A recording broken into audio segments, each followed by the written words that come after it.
नमस्कार दोस्तों, स्वागत है आपके अपने YouTube चैनल वीके सर मस्ती में। बहुत से लोगों का कमेंट आया कि सर बेटी बहन बुआ का जो हिस्सा देने का समस्या आ गई है, क्या इसे छुटकारा पाने की कोई कानून है या नहीं, क्या इसका कोई नियम काम करेगा या नहीं, इसके बारे में कुछ बताइए वीडियो के माध्यम से, ताकि ये झंझट हट जाए। तो आज हम लोग उसी के विषय में जानेंगे कि अपने बेटी बहन या बुआ जो भी है उन लोगों को अपने हिस्सा से बेदखल करना है तो कैसे करें। तो चलिए पूरी जानकारी जानते हैं पूरे डिटेल के साथ इस वीडियो के माध्यम से।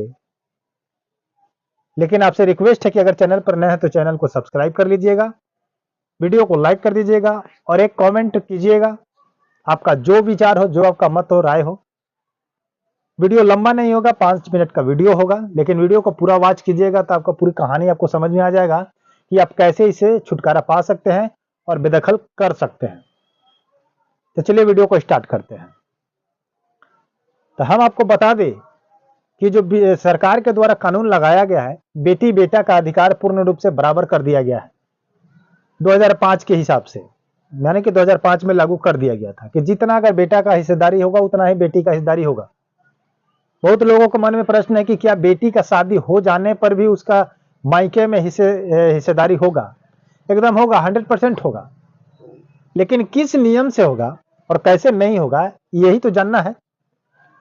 चलिए बात करते हैं कि अगर पैतृक संपत्ति है या दादा परदादा का संपत्ति है या पिताजी का ही है, तो अगर वसीयत के रूप में पिताजी के नाम पर अगर कुछ नहीं है, अगर दादाजी आपके वसीयत नहीं करके गए हैं, तो वैसे स्थिति में वसीयतनामा अगर किसी के नाम पर नहीं बना है पूरे प्रॉपर्टी का, तो वैसे स्थिति में बेटी का हिस्सेदारी होगा।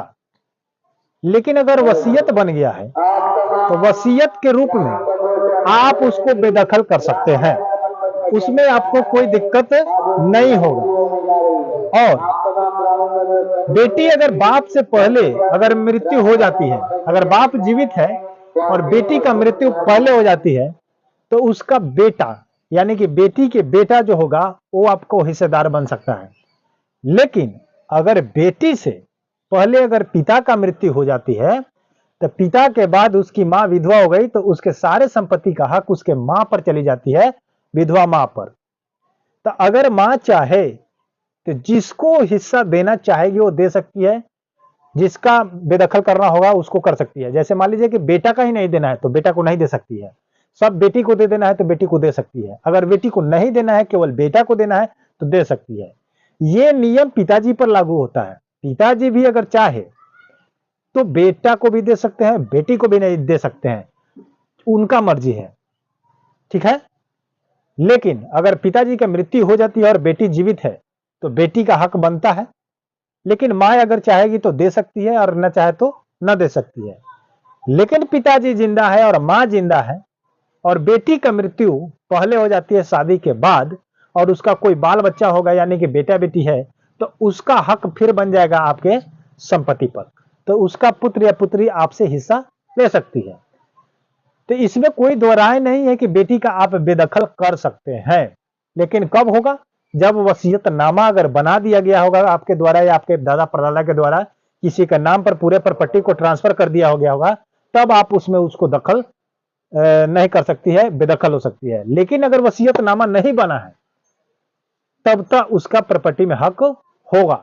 लेकिन ऐसे अभी प्रावधान चालू नहीं है, हमारे पूरे भारत देश में ऐसा लागू नहीं है कि बेटी अपने मायके में हिस्सा लेती है। हालांकि किसी के घर ऐसा नहीं है। तो उम्मीद करते हैं कि आप लोग समझ चुके होंगे। चलिए फिर मिलते हैं किसी नेक्स्ट वीडियो में, तब तक के लिए जय हिंद, जय भारत।